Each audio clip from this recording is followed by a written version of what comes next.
Bonjour à toutes et tous, bienvenue dans ce tout nouveau one shot centré spécialement aujourd'hui sur DC, puisque ces derniers jours on a eu pas mal de news sur l'Arrowverse, pas mal de news sur le DCEU et potentiellement de bonnes nouvelles, sauf une. Wonder Woman 1984 voit sa sortie totalement annulée en salle de cinéma en France. On va essayer de regarder un petit peu les bruits de couloir. Pourquoi est-ce qu'on annule une sortie ciné finalement? On partira ensuite du côté de l'Arrowverse avec Stargirl saison 2 qui va potentiellement très bientôt inclure l'Arrowverse et rencontrer et partager l'écran avec d'autres héros que vous connaissez très bien justement. Et enfin la dernière nouvelle dont je m'attendais mais alors vraiment pas, c'est Supergirl. Oui mesdames et messieurs les dos, Supergirl arrive dans le DCEU officiellement et arrivera d'ailleurs très bientôt. On sait quand est-ce qu'elle arrivera, on sait qui va la jouer. Bref, installez-vous confortablement mesdames et messieurs les dos pour ce tout nouveau one shot des familles, c'est parti.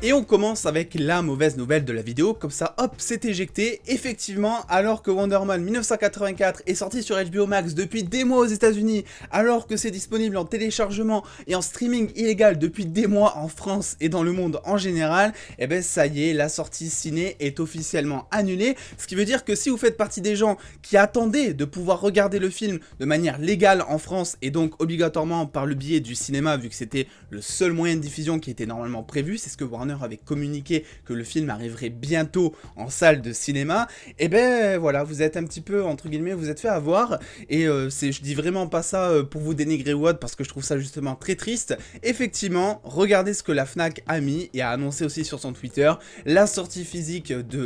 en DVD, en steelbook, en Blu-ray, bref, tous les supports physiques qui puissent exister pour un film, arrive le 7 avril, c'est déjà en précommande, si d'ailleurs vous voulez déjà précommander un peu le film, parce que ça sera du coup un des seuls moyens de diffusion, le seul moyen que vous pourrez avoir pour regarder le film finalement, même s'il y aura une sortie quand même en digital, en VOD, qui arrivera je crois 1 ou 2 semaines avant le 7 avril, donc fin mars il y aura une sortie VOD, ça sera à surveiller, je vous partagerai tout ça sur Twitter dans tous les cas, mais voilà, donc on a... Je vais vous décrire quand même, histoire de, voilà, le steelbook à 35 € comme d'habitude, qui est plutôt pas mal en vrai, honnêtement. Le Blu-ray 25 € comme à son habitude dès sa sortie, et le DVD à 20 € comme à son habitude pour une sortie. Mais alors du coup, ça vient d'où cette annulation? Parce que beaucoup disent que ouais, Warner, les méchants, ils ont annulé la sortie alors que nous on l'attendait depuis des mois, et c'est totalement légitime de penser ça. Mais d'après ce qui se dit, ça serait pas du tout la faute de Warner, ça viendrait vraiment des big boss, de ceux qui sont au-dessus de Warner, de AT&T, donc ceux qui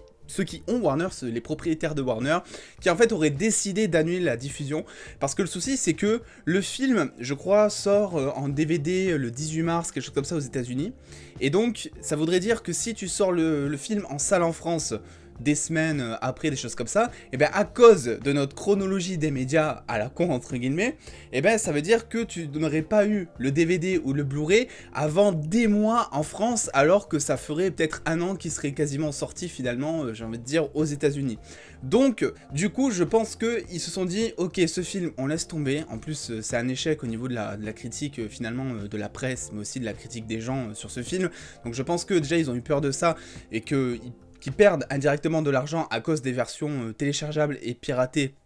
qui serait tombé parce que le film serait sorti déjà en version matérielle et tout, mais aussi je pense que le souci c'est que ils ont peur, si vous voulez, d'investir dans une campagne encore pour la 3e fois de communication pour dire ça y est, le film va sortir au cinéma, je sais pas, le 7 décembre on va dire par exemple, en mettant des affiches sur les arrêts de bus, en mettant des pubs et tout, pour que au final ça se fasse encore annuler derrière, parce que c'est exactement ça qui s'est passé pendant 2 fois je crois. Ils avaient fait toute une campagne de com qui avait coûté des dollars, qui avait coûté beaucoup de sous comme à leur habitude, et au final ça s'était fait annuler derrière, donc je pense que là ils ont pas voulu tenter le diable, ils ont tout stoppé. Et bah du coup c'est dommage pour ceux qui attendaient finalement de voir le film de manière,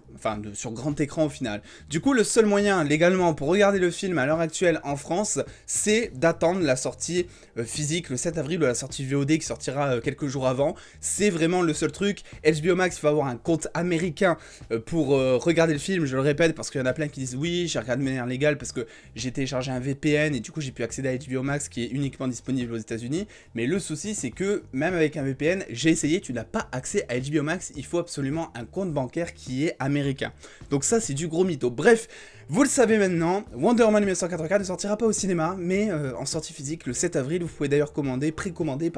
vos sorties physiques sur la Fnac actuellement, et c'est pas du tout du sponsoring ou je ne sais trop quoi. On passe maintenant à une news qui est un peu plus hypante, mine de rien, c'est tout simplement Stargirl saison 2, puisque voilà, la saison 1 a fait son petit bout de chemin, la saison 2 est actuellement en cours de tournage, et bah mine de rien, on le sait avec les séries de la CW, surtout quand c'est lié à DC, il y a toujours des petits crossovers qui se préparent mine de rien. Et ça va commencer pour la première fois dans Stargirl, avec notamment la présence d'un héros que vous connaissez très bien, mine de rien, nul autre que finalement le Flash de John Wesley Shipp, partagé ici par Entertainment Weekly, bien sûr, avec l'accent qu'il faut. Donc le Flash de Jay Garrick, que vous connaissez sous cette forme, si vous regardez finalement la série Flash, qui apparaîtra dans l'épisode 9 de la saison 2 sous forme de flashback qui sera censé être là pour présenter un petit peu l'âge d'or de la GSA, donc la fameuse équipe de super-héros de l'ancien temps, on va dire, de DC, où Flash fait partie justement. Voilà, GSA qui a été complètement dissoute depuis dans la saison 1 de Stargirl, voilà, il n'y a plus du tout de GSA qui se passe, il y a des restes par-ci par-là, tu retrouves des morceaux, on va dire, mais voilà, donc potentiellement ce que ça veut dire c'est que déjà, c'est la première fois que Stargirl va partager l'écran avec un héros qui est déjà présent dans la reverse, ça c'est le premier truc. Et le deuxième truc c'est que j'en ai certains qui m'ont dit sur Twitter quand j'ai partagé la news, oui mais Stargirl fait déjà partie de la reverse. Oui, Stargirl fait déjà partie de la reverse parce que à la fin de Crisis on Infinite Earth, l'accent est horrible, excusez-moi, et ben c'est vrai qu'on voit un petit plan de Stargirl, mais on ne la voit à aucun moment pour l'instant partager l'écran, donc faire un espèce de mini crossover avec un des héros présents de la reverse. C'est chose qui va changer. On sait en plus que cette année, il y aurait dû y avoir énormément, un gros crossover, et même plusieurs, je crois qu'il était question de faire un crossover entre Batwoman, Supergirl et Superman, je crois, Superman et Lois, un truc comme ça. Donc tout ça a été annulé à cause de la pandémie, vous en doutez, on en avait parlé sur la chaîne, mais c'est quelque chose qui va se faire après, donc ça on s'inquiète pas, et ils sont justement en train potentiellement là de préparer le terrain doucement, et ça fait extrêmement plaisir. Quelque chose qui fait extrêmement plaisir, je vous ai gardé le meilleur pour la fin, parce que vraiment je m'attendais vraiment pas à ça hier soir quand je vous ai partagé la news. Il va y avoir officiellement une Supergirl dans le DCEU. Ça sort vraiment de nulle part parce que on s'attendait vraiment pas à ce que ça arrive, on a déjà des héros, c'est un petit peu le bordel, en plus on sait même pas si Henry Cavill, son Superman, il va revenir, il n'y a rien d'officiel en tout cas, donc c'est vrai qu'on voulait absolument que... On voulait que DC ressoude un petit peu les liens entre eux, et là ils ajoutent un nouveau héros, qui sera donc joué, parce qu'on sait qu'il va le jouer, on sait quand est-ce qu'elle va arriver mine de rien, et c'est très intéressant, qui sera donc joué par finalement Sasha Calle. Alors j'imagine que ça se dit Calle parce que l'actrice est colombienne, donc logiquement son prénom, enfin son nom de famille se prononce comme ça, qui jouera donc, j'ai envie de dire, Supergirl, et ça se fait extrêmement plaisir. Alors on a quelques news qui sont notamment intéressantes, on sait que donc Andy Muschietti, donc le réalisateur de Flash, film d'ailleurs dans lequel Supergirl apparaîtra pour la première fois dans le DCEU en novembre 2022 si tout va bien,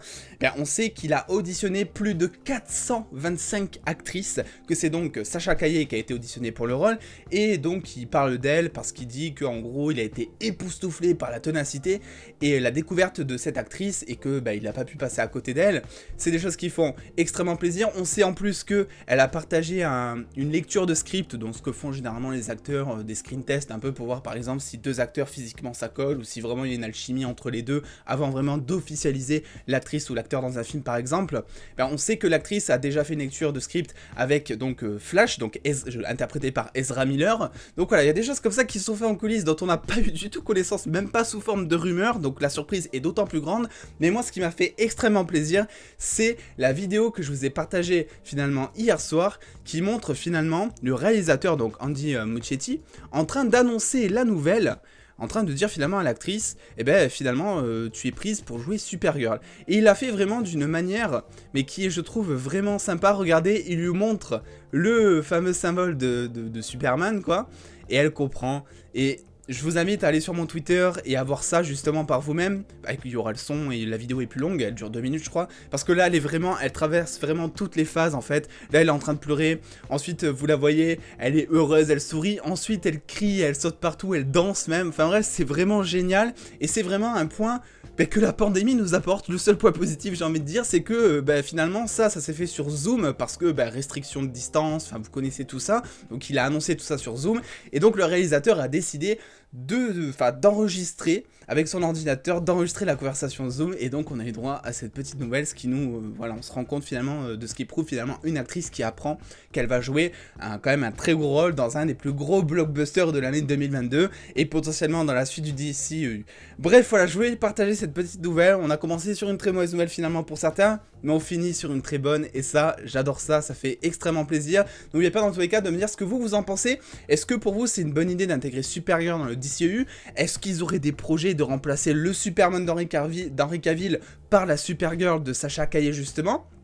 On peut se poser la question parce qu'Henry Cavill n'aura toujours pas de nouvelles officielles que des simples rumeurs. Je vous invite dans tous les cas à venir me suivre sur les réseaux sociaux comme je vous l'ai dit tout à l'heure pour avoir beaucoup plus de news en exclusivité et en avance, à lâcher le petit pouce bleu si cette vidéo vous a plu. Et en attendant les dos, prenez soin de nous, je vous souhaite un très bon week-end. Des bisous les dos.